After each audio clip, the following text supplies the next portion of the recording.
गुडघेदुखी ही एक सामान्य समस्या आजकाल बघितली जाते. यामध्ये कुठल्याही वयोगटाची अट नसते. परंतु सहसा ही जी गुडघेदुखी आहे ती उतार वयामध्ये म्हणजे वाढत्या वयामध्ये जास्त प्रमाणामध्ये बघितली जाते.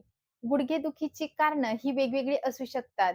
गुडघेदुखी ही त्या ठिकाणी असलेले लिगामेंट्सचे जर काही इजा झाली किंवा कार्टिलेजच्या काही इजा झाल्या असतील किंवा दुखापत झाली असेल, तर त्यामुळे होणारी जी गुडघेदुखी आहे आणि ज्या कारणामुळे गुडघेदुखी होती, त्याच्या कारणानुसार त्याची ट्रीटमेंट केली जाते.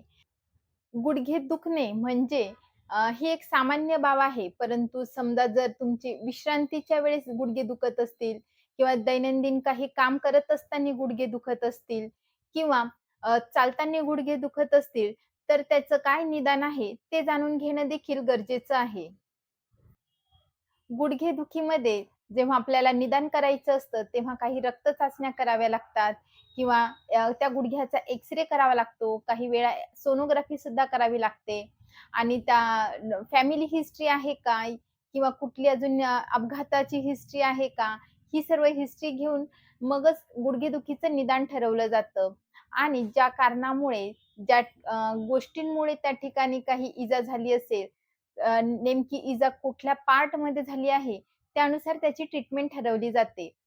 तर आजच्या व्हिडिओमध्ये आपण गुडघेदुखीची कारणं, त्याचे घरगुती उपाय आणि आयुर्वेदिक उपाय काय आहेत, याची माहिती घेणार आहोत. तेव्हा व्हिडिओ शेवटपर्यंत नक्की पहा.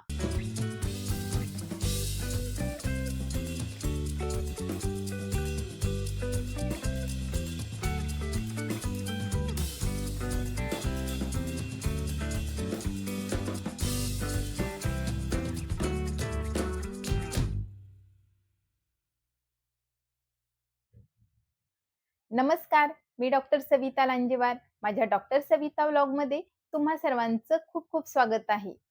पावसाळ्यानंतर बऱ्याचशा वाताच्या दुखण्यांना सुरुवात होते. तर त्यामध्येच एक म्हणजे गुडघेदुखी. जर तुम्हाला आधी थोड्या प्रमाणामध्ये कधी मार लागला असेल, गुडघ्याला जखम झाली असेल, अपघातामध्ये गुडघ्याला मार लागला असेल, तर त्याचं दुखणं तेवढ्या वेळापुरतं जर तुम्हाला बरं वाटत असेल, परंतु जेव्हा हा जो वर्षा ऋतू आहे, पावसाळा आहे, हा वात वाढण्याचा काळ आहे, तर त्यामुळे गुडघेदुखीचं प्रमाण ह्या काळामध्ये वाढलेलं बघितलं जातं. गुडघेदुखीच्या मागची कारणं जाणून घेण्याआधी आपण गुडघ्याची एनाटॉमी काय आहे ते बघूयात. तर हा जो गुडघा आहे तो आपल्या शरीराचा एक मोठा लार्जेस्ट जॉइंट समजला जातो आणि त्याचं जे मेकॅनिझम आहे ते देखील थोडंसं कॉम्प्लेक्स आहे. तर हा जो गुडघा आहे तो 3 हाडांनी बनला आहे. 3 बोन्स पासून बनला आहे. एक फिमर, त्यानंतर पटेला आणि टिबिया ह्या 3 बोन्स पासून हा आपला जो गुडघा आहे तो बनलेला असतो. हे जे 3 बोन्स आहेत ते लिगामेंट्सने एकमेकांशी बांधलेले असतात. त्यामुळे जी गुडघ्याची हालचाल आहे ती होते. त्यानंतर त्या गुडघ्याच्या जॉइंटला एक प्रकारचा सपोर्ट मिळतो. त्यानंतर ह्या जॉइंटमध्ये वेगवेगळे कार्टिलेजेस देखील असतात. ह्या जॉइंटला वेगवेगळ्या नर्व्हचा सप्लाय असतो, जेणेकरून त्या ठिकाणी संवेदना पोहोचल्या जातात. आणि मेन म्हणजे ह्या जॉइंटमध्ये सायनोव्हियल फ्लुइड असतं आणि ज्यालाच बोलीभाषेमध्ये वंगण असे म्हणतात. जेव्हा आपली जॉइंटची हालचाल होते, तर ती जॉइंटची हालचाल होतांनी जे बोन्स असतात, हाडं असतात, एकमेकांना घासू नयेत म्हणून त्या ठिकाणी सायनोव्हियल फ्लुइड असतं. एक प्रकारचं वंगण असतं, जेणेकरून ज्या सांध्याच्या हालचाली असतात, त्या सोप्या होतात. व्हिडिओच्या पुढे आपण बघूयात, की गुडघेदुखीची काय कारणे असू शकतात. तर गुडघेदुखीची काही कारणं अशी असतात, की जे चेंज होऊ शकत नाही आणि काही कारणे अशी असतात, की त्यामध्ये थोड्याफार औषधांनी त्यामध्ये बदल होऊन आपली गुडघेदुखी पूर्णपणे बरी होऊ शकते.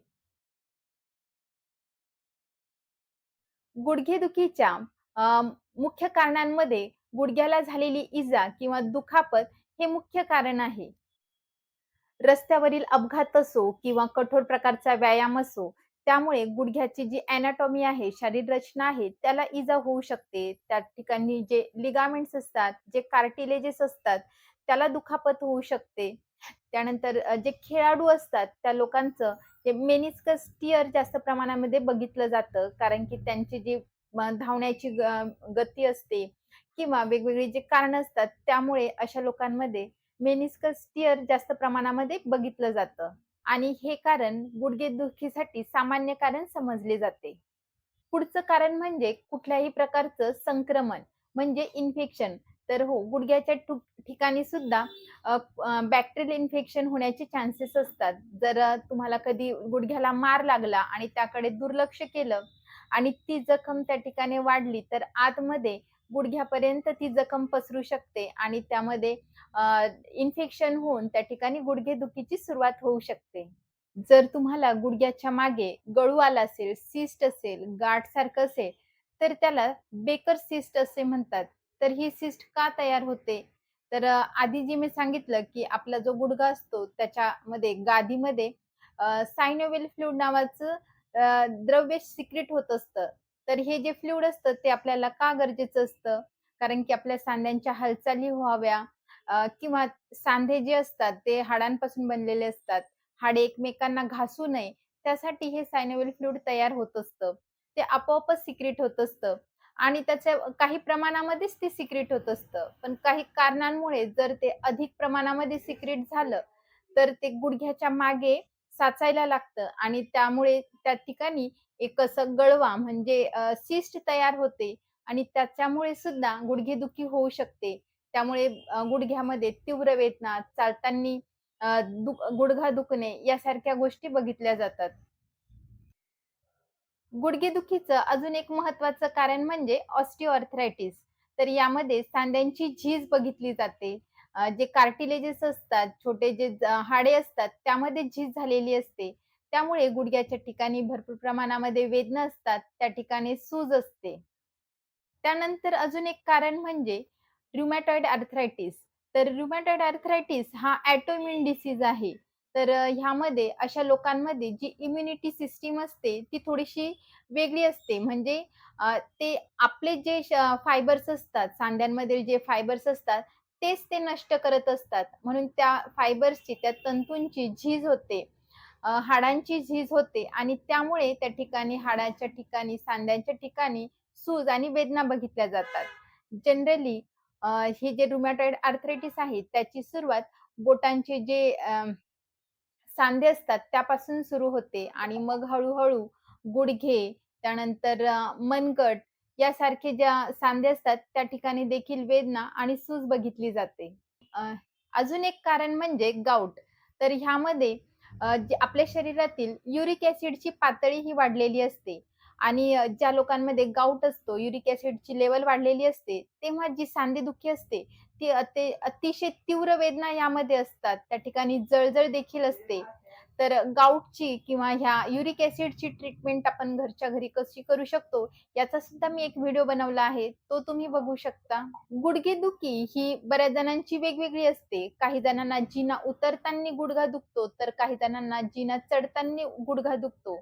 जर तुम्हाला जिना चढताना गुडघा दुखत असेल, तर तो टेंडनायटिसमुळे दुखू शकतो. गुडघ्याच्या ठिकाणी जे टेंडॉन्स असतात, त्या त्या ठिकाणी त्या टेंडॉन्सला इजा झाली असेल, त्या ठिकाणी त्याची स्वेलिंग झाली असेल, तर त्यामुळे अशा प्रकारची गुडघेदुखी बघितली जाते. अशाच प्रकारे बर्सायटिसमुळे सुद्धा गुडघे दुखले जातात. तर जसं की आपण सांध्याची एनाटॉमी बघतो, तर त्यामध्ये सांध्यांमध्ये बरसा असतात. तर त्या ठिकाणी जर सूज आली, त्या ठिकाणी इन्फेक्शन झालं, तर त्यामुळे सुद्धा प्रचंड प्रमाणामध्ये गुडघ्यामध्ये वेदना बघितल्या जातात, सूज असते. त्या ठिकाणी जे तापमान आहे, ते थोडंसं वाढलेलं असतं. जळजळ असू शकते. आता आपण बघूयात, की गुडघेदुखी कोणाला होऊ शकते, याचे काय रिस्क फॅक्टर्स आहेत. तर मेन म्हणजे ओबेसिटी. ज्या लोकांचं वजन जास्त आहे, अशा लोकांमध्ये गुडघेदुखी सहसा बघितली जाते. कारण की आपला जो बॉडीचा, शरीराचा जे वजनाचा भार आहे, तो आपल्या गुडघ्यांवर येतो आणि तो एक्स्ट्रा भार आपले जे गुडघे आहेत त्याच्यावर ताण पडतो आणि ते सहन करू शकत नाहीत. त्यामुळे अशा लोकांमध्ये ऑस्टिओआर्थरायटिस हे कॉमनली बघितलं जातं. मग त्या ठिकाणी गुडघ्याच्या ठिकाणी सूज आणि वेदना बघितल्या जातात. त्यानंतर खेळाडूंमध्ये जे बास्केटबॉल, फुटबॉल, रनिंग यासारखे खेळ खेळतात. तर अशा लोकांमध्ये गुडघ्याचा वापर हा जास्त प्रमाणात होतो आणि त्यामुळे त्या ठिकाणचे जे स्नायू असतात, तंतू असतात, ते तुटण्याची भीती असते. त्यांना इजा होण्याची भीतीही जास्त प्रमाणात असते. म्हणून अशा लोकांमध्ये सुद्धा गुडघेदुखी ही भरपूर प्रमाणामध्ये बघितली जाते. त्यानंतरचं कारण आहे ते म्हणजे गुडघ्याचे जे मसल्स आहेत त्या जर वीक असतील, त्यांच्यामध्ये जी लवचिकता आहे ती कमकुवत असेल, लवचिकता कमी असेल, तर त्यामुळे सुद्धा गुडघेदुखी बघितली जाते. कारण की जेव्हा आपल्याला चालणं असो, बसणं, उठणं सगळे जे कामं असतात ती गुडघ्यांच्या हालचालीमुळे होते आणि त्या ठिकाणचे जे मसल्स असतात ते लवचिक असणं गरजेचं आहे. त्यांची लवचिकता जेवढी चांगली, तेवढे आपले गुडघे हेल्दी असं समजलं जातं. गुडघ्याला कुठल्याही प्रकारे जर इजा झाली, दुखापत झाली, तर त्या ठिकाणी रक्तस्राव झाला, तर नंतर तो अ, गुडघेदुखीमध्ये सुद्धा कन्व्हर्ट होऊ शकतो. जेव्हा तुम्ही गुडघेदुखीसाठी डॉक्टरांकडे जातात, तेव्हा ते तुम्हाला पास्ट हिस्ट्रीमध्ये विचारतात, की गुडघ्याला कधी मार लागला का? जखम झाली का?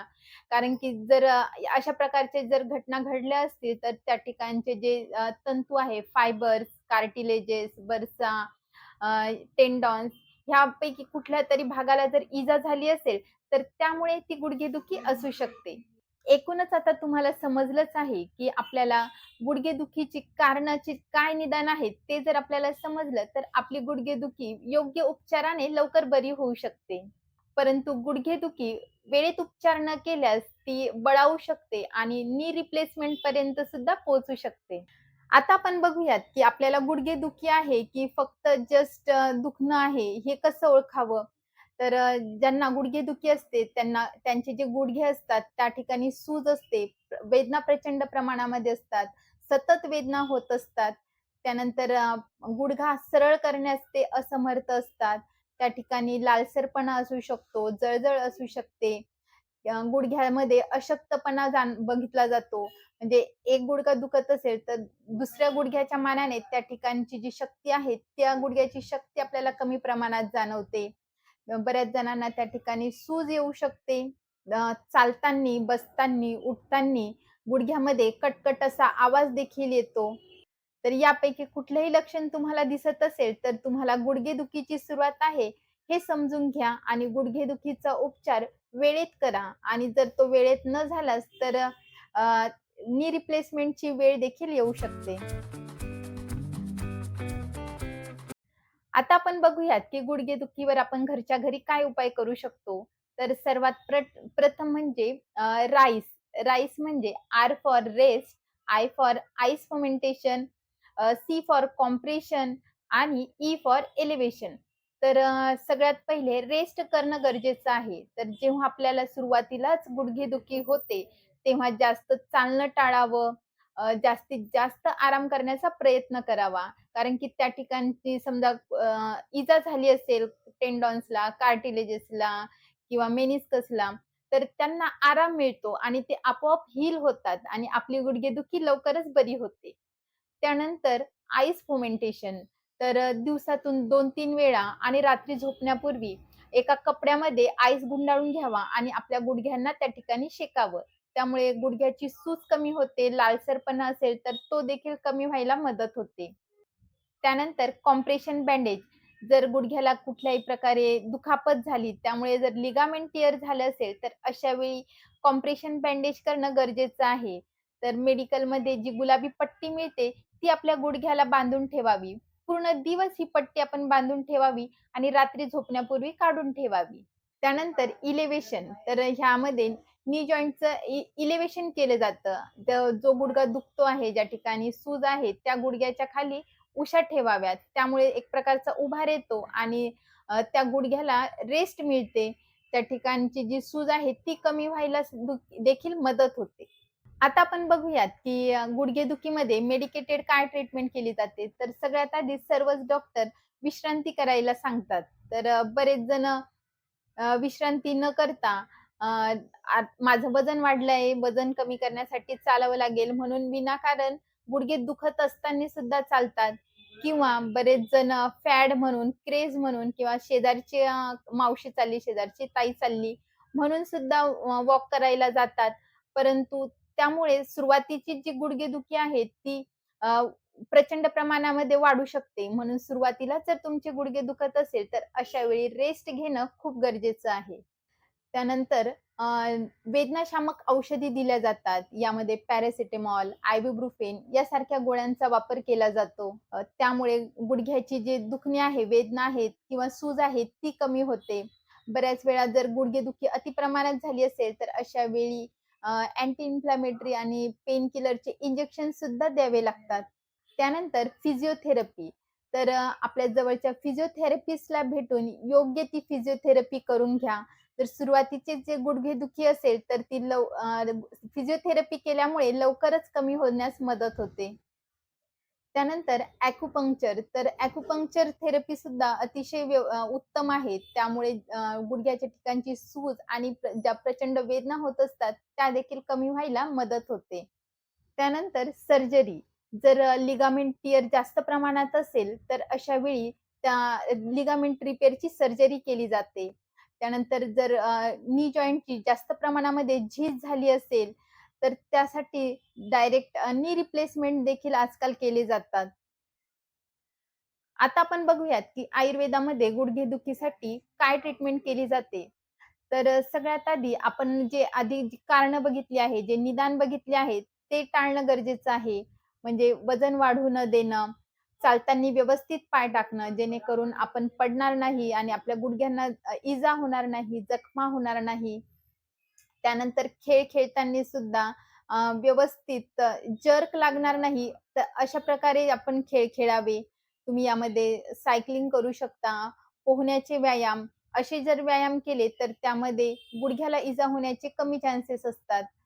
त्यानंतर रात्री जागरण करू नये. रात्री जागरण केल्यामुळे शरीरातील वातदोष वाढतो आणि शरीरातील वातदोष वाढल्यामुळे ऑस्टिओआर्थरायटिस, आर्थरायटिस यासारख्या समस्या लवकर बघितल्या जातात.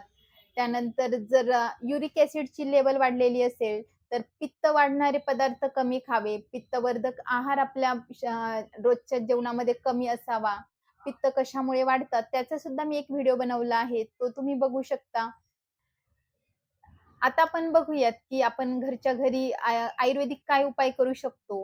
तर जर गुडघे दुखायला सुरुवात झाली असेल, गुडघ्याच्या ठिकाणी सूज असेल, तर अशा वेळी वडाची जी पानं असतात, ती पानं तव्यावर थोडीशी गरम करून घ्यावी आणि ती गुडघ्याच्या ठिकाणी बांधून ठेवावी. त्यामुळे गुडघ्याची जी सूज आहे, ती देखील कमी होते आणि वेदना देखील कमी व्हायला मदत होते. अशाच प्रकारे एरंडाची जी पानं असतात, त्याला एरंडाचंच तेल लावून ते थोडंसं तव्यावर शेकून घ्यावं आणि मग त्याचं सुद्धा वेष्टन आपल्या गुडघ्याच्या भोवती करून ठेवावं. त्यामुळे सुद्धा गुडघ्याची जी सूज आहे आणि वेदना आहेत, त्या लवकर कमी व्हायला मदत होते. आणि रोजच्या रोज अभ्यंग करणं सुद्धा गरजेचं आहे. तर गुडघ्यासाठी कोणत्या तेलाने अभ्यंग करावं? महानारायण तेल किंवा नारायण तेल किंवा तीळ तेल जरी घेतलं तरी सुद्धा चालेल. तर तेल थोडंसं कोमट करून त्या तेलाने रोजच्या रोज आपल्या गुडघ्यांना मालिश करावी. त्यानंतर 1 कप सुंठीचा काढा बनवावा आणि त्यामध्ये 1 चमचा एरंडाचं तेल टाकावं आणि असं रोज रात्री झोपायच्या आधी घ्यावं. त्यानंतर औषधांमध्ये बृहतवात चिंतामणी, महावात विध्वंसक रस, वातगजांकुश रस यासारख्या औषधांचा वापर केला जातो आणि जी कारणं आहेत, जी लक्षणं आहेत त्यानुसार औषधी बदलत असतात. त्यामध्ये गोक्षुरादी गुगुळ, कैशोर गुगुळ, अमृतादी गुगुळ, त्रिफळा गुगुळ यासारख्या औषधांचा वापर केला जातो. सोबत रसायन औषधं सुद्धा द्यावी लागतात. रसायन चूर्णांचा देखील वापर केला जातो. यामध्ये अश्वगंधा चूर्ण, गोक्षूर चूर्ण, गुळूची चूर्ण यासारख्या औषधांचा वापर केला जातो. त्यानंतर जर वातामुळे जर हे दुखणं असेल, तर वातासाठी आयुर्वेदामध्ये बस्ती हे पंचकर्म सांगितलं आहे. तर वातनाशक जे काढे असतात, ते काढे बनवून त्याने ती बस्ती दिली जाते. वातनाशक तेलांची बस्ती दिली जाते. आयुर्वेदामध्ये गुडघेदुखीवर जाणूबस्ती म्हणून अतिशय उत्तम एक पंचकर्म आहे. तर ह्या जाणूबस्तीमध्ये ज्या आपले जे गुडघे आहेत त्याच्याभोवती उडदाच्या पिठाचं एक आळं बनवलं जातं आणि त्या आळ्यामध्ये औषधी तेल टाकलं जातं. तर असं हे औषधी तेल टाकल्यामुळे त्या ठिकाणी जर लिगामेंट टिअर असेल किंवा कुठल्याही प्रकारची दुखापत जर त्या ठिकाणी, त्या गुडघ्याच्या ठिकाणी झाली असेल, सूज आली असेल, तर ते सगळं कमी व्हायला सुद्धा ह्या जाणूबस्तीमुळे खूप फायदा होतो.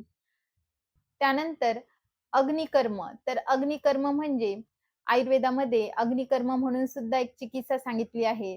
जर गुडघेदुखी सुरुवातीचीच असेल आणि त्यामुळे त्या ठिकाणी प्रचंड वेदना असतील, हाडांची झीज व्हायला लागली असेल, तर अशा वेळी अग्निकर्म करावे. तर ह्यामध्ये धातूची सळी असते, ती सळई अग्नीवर गरम केली जाते आणि मग त्याचा जो चटका आहे, तो गुडघ्याच्या ठिकाणी पर्टिक्युलर पॉइंटवर दिला जातो आणि त्यामुळे सुद्धा ही गुडघेदुखी कमी व्हायला अतिशय मदत होते. त्यानंतर जलोकावचरण म्हणजे गुडघ्याच्या ठिकाणी जळवा लावल्या जातात. तर गुडघ्याच्या ठिकाणी ह्या जळवा लावल्यामुळे तर त्या गुडघ्याच्या ठिकाणी जळजळ असेल, प्रचंड वेदना असतील, सूज असेल, तर ते सर्व कमी व्हायला खूप मदत होते.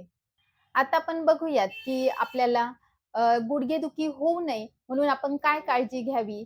तर सर्वात प्रथम आपली लाईफस्टाईल चेंज करणं गरजेचं आहे. गुडघेदुखी हा एक वाताचाच प्रकार आहे.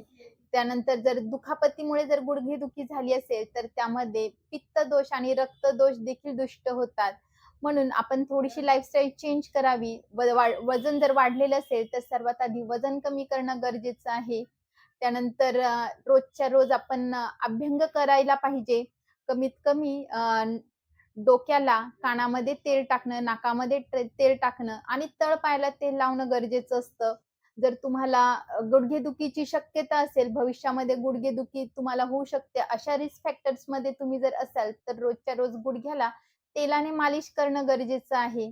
जर तुम्हाला माझा आजचा व्हिडिओ आवडला असेल, तर व्हिडिओला लाईक करा. चॅनलला सबस्क्राईब नसेल केलं, तर चॅनलला सबस्क्राईब करा. हेल्दी खा, हेल्दी राहा, आयुर्वेदाला जवळ करा. Thank you.